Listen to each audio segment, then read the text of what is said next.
Bueno, buenos días para todos y todas. El día de hoy estamos realizando un cuestionario para una entrevista para la clase pues, de política. Se le va a hacer al rector del Seminario Mayor de Tunja, el padre Jorge Enrique Galvis Sepúlveda. Me gustaría pues que nos contara, padre, su merced quién es, cómo desempeña su cargo, actualmente en dónde trabaja y pues lo que nos puedas contar sobre ti más o menos. Bueno, un saludo cariñoso para todas las personas que están viendo o siguiendo esta entrevista, para estos jóvenes universitarios que han querido que yo les comparta pues un poquito mi experiencia personal de vida. Y bueno, pues mi nombre es el padre Jorge Enrique Galvis Sepúlveda. Fui ordenado sacerdote el 1 de diciembre del año 2007 acá en la Catedral Metropolitana de Tunja por imposición de manos de Monseñor Luis Augusto Castro Quiroga, quien ahora pues ya está en la presencia de Dios. Posteriormente fui enviado a prestar un servicio pastoral en la parroquia de Nuestro Señor de los Milagros de Aquitania, Boyacá. Ese encargo se llama el vicario parroquial, es decir, el sacerdote que le ayuda a uno que ya tiene más experiencia en la parroquia, que se llama el párroco. Allí acompañé durante 4 años y medio esta comunidad, una comunidad muy linda, muy devota y muy religiosa. Posteriormente fui llamado por el arzobispo nuevamente para otro encargo pastoral y fui enviado a la ciudad de Roma a realizar unos estudios y también a trabajar allí en una parroquia. La parroquia se llama Nuestra Señora de Santa Mónica, que queda a la orilla del mar allí en Italia. Por cierto, muy linda la experiencia. Allí estuvimos 3 años. Regresamos a Colombia y fui enviado a ser docente de la Fundación Universitaria Juan de Castellanos y también a asumir un cargo directivo, especialmente en la consolidación o constitución de un centro de bioética en la universidad. Posteriormente fui llamado al Seminario Mayor, acá donde ahora soy el rector, a ser formador de los muchachos. Aquí ya llevamos prácticamente 7 años, 3 años larguitos como docente, 4 años como rector. Yo fui nombrado rector a mediados de julio del año 2021, después de la pandemia. Y bueno, pues asumiendo aquí este reto con otras responsabilidades que tenemos, como hacer parte del colegio de consultores. Es como un senado que tiene el obispo para, especialmente cuando tiene que tomar decisiones muy importantes. Eso lo conforman alrededor de 8 o 9 sacerdotes de los 140 que actualmente hacen parte de la arquidiócesis, que están acá en Colombia, porque hay alrededor de unos 20 que están en estado de misión fuera del país. Pues también aquí asumo la economía de esta institución, hago parte de varios consejos de la diócesis y pues creo que esa es como mi realidad personal. Se me olvidó, en Roma pues hice unos estudios en teología moral, también hice una especialización en ética biomédica y al regresar a Colombia quise hacer una profundización, una maestría en bioética, porque me parece que es una rama muy importante que hay que conocer y que tiene que ver mucho con toda esta disciplina, especialmente un poquito problemática en la sociedad, con temas un poco espinosos, como el tema de la eutanasia, el aborto, el fin de la vida, los métodos anticonceptivos, que a veces para muchos es considerado como que la iglesia o que un religioso, un sacerdote, pues no debe hablar de esos temas y no debe ser así. Antes más debe conocer más para uno poder hablar de estas realidades que el mundo nos presenta y que nos exige hoy dar respuesta desde la objetividad, también desde la razón y desde la sensatez. Bueno, padre, muchas gracias. Me gustaría comenzar con algunas preguntas sobre su vocación. Se dice pues que para llegar a ser sacerdote debe sentir un llamado a la vocación. ¿En qué etapa de su vida considera usted que recibió ese llamado? Bueno, pues mi historia de vocacional es una historia muy particular, porque yo soy de un pueblito acá del norte de Boyacá que se llama La Ubita, Boyacá. Es un pueblito muy, ¿cómo se dice?, pequeño, muy sano, muy religioso, extremadamente religioso.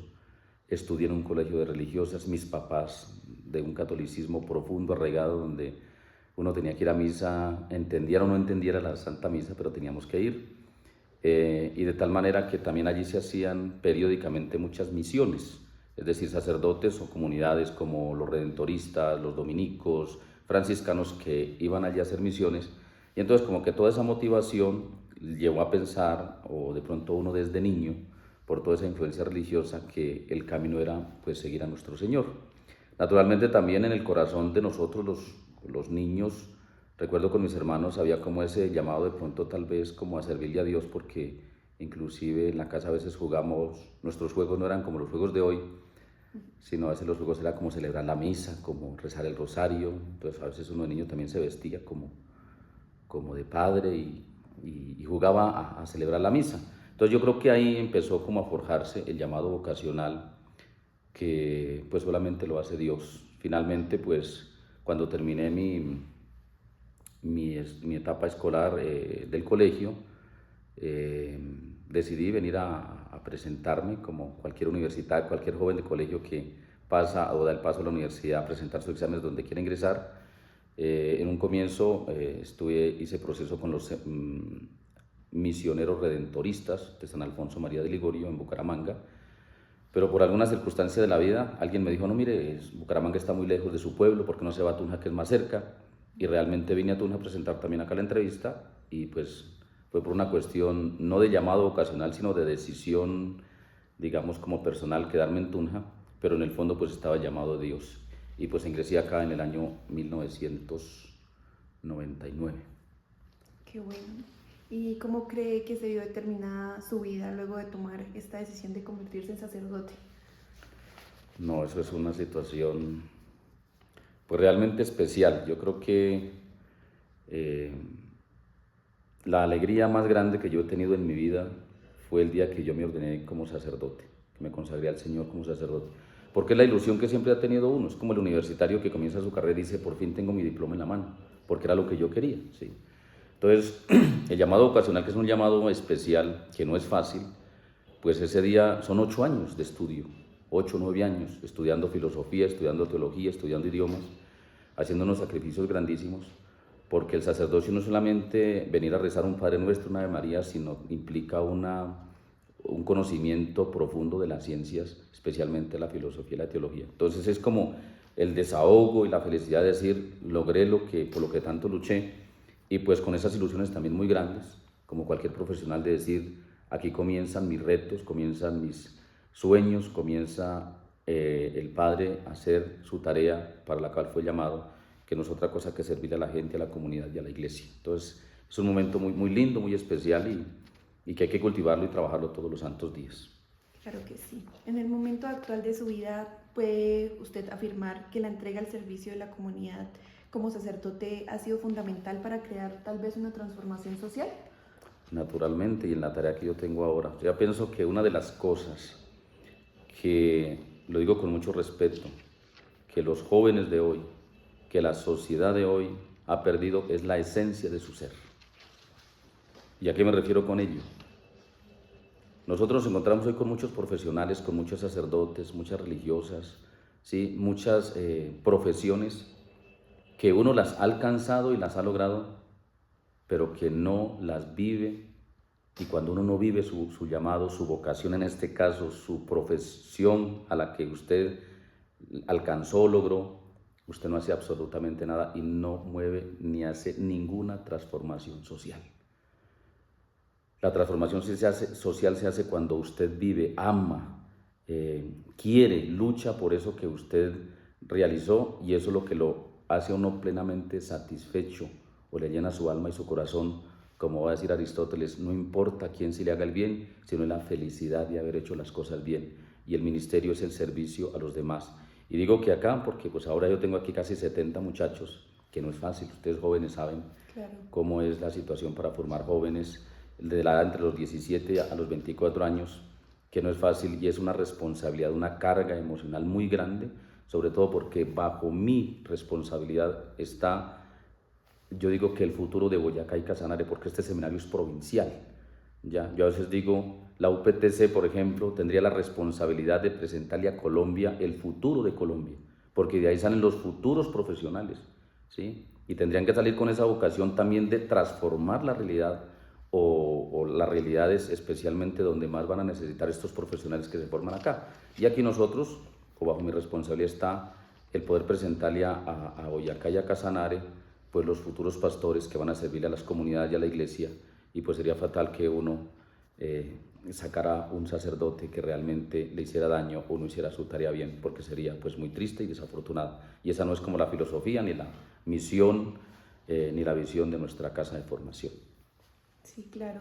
Pues se dice mucho que entrar al seminario es un reto muy grande, ¿no?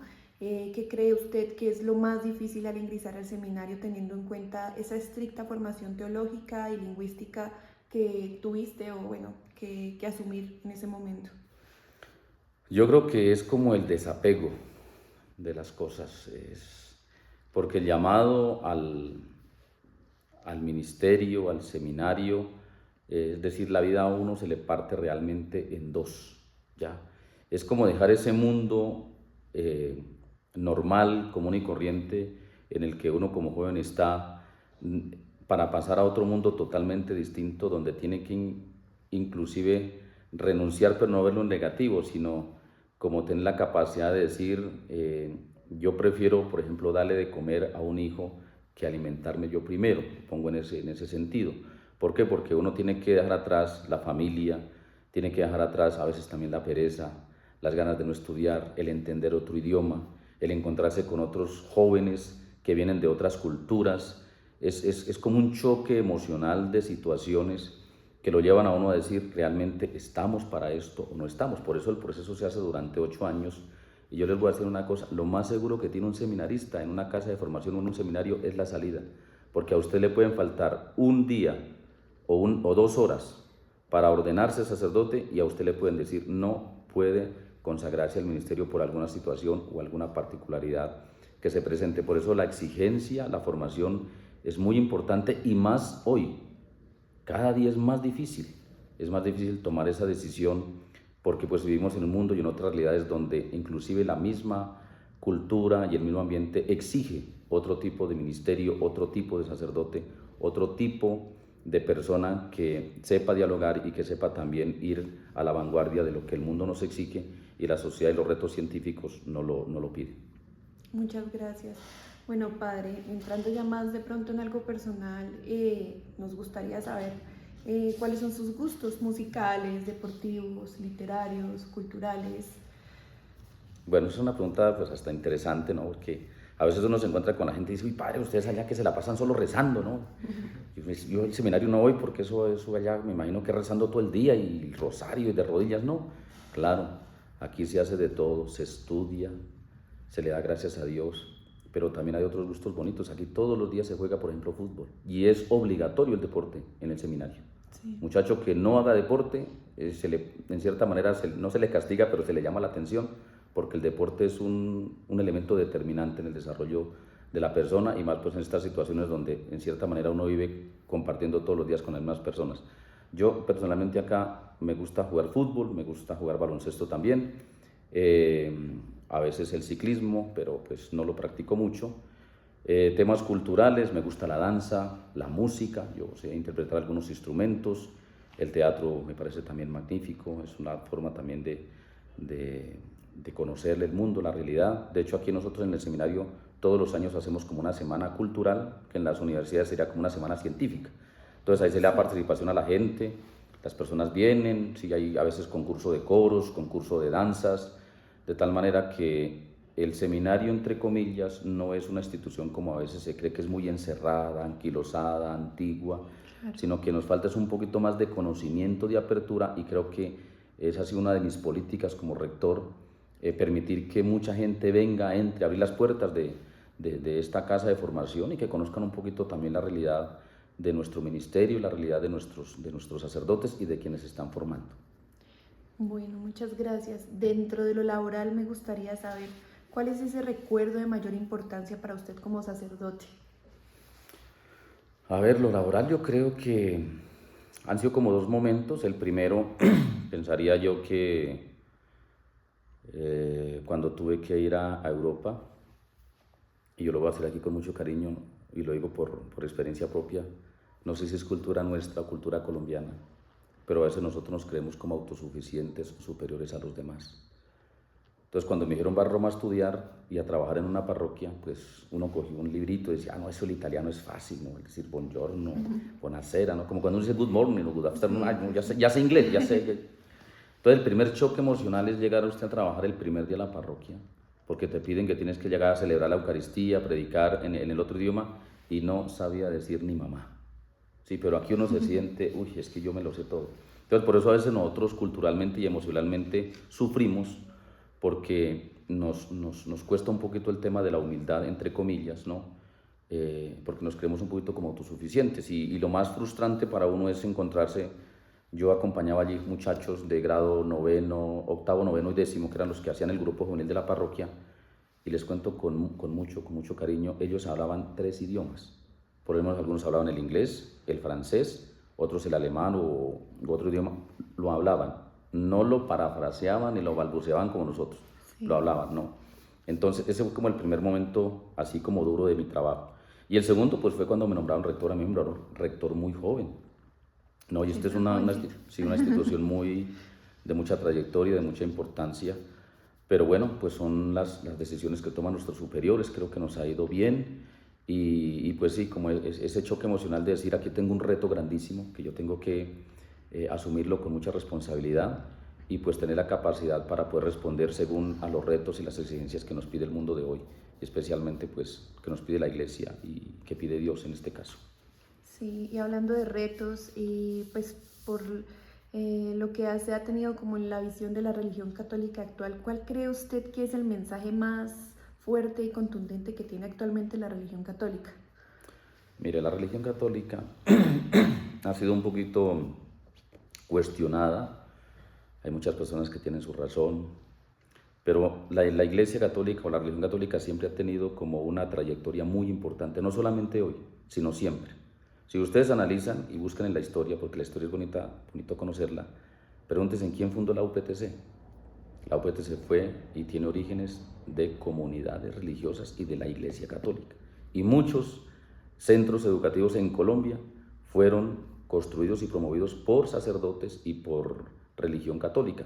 De tal manera que la Iglesia siempre en este aspecto, el catolicismo, pues ha ido marcando y sigue marcando pues un hito muy importante en el tema de la formación, de la construcción, de la iluminación, porque la Iglesia lo que hace es iluminar la mente de muchas personas, no como otros dicen que a veces son los adormece o que es el proselitismo religioso, no, es todo lo contrario. Cuando se mira con inteligencia, se hace un razonamiento filosófico, teológico, sensato, las cosas son totalmente distintas, de tal manera que es que a veces nos quedamos como en las pequeñeces, en las trivialidades y no profundizamos la influencia, la trascendencia que puede causar especialmente pues, la religión católica. Y una cosa de ellas es, Colombia yo creo que le pongo yo un 80%, un 75% somos católicos, pero es que una cosa es serlo, otra cosa es practicarlo, lo que yo decía de la esencia de lo que uno es.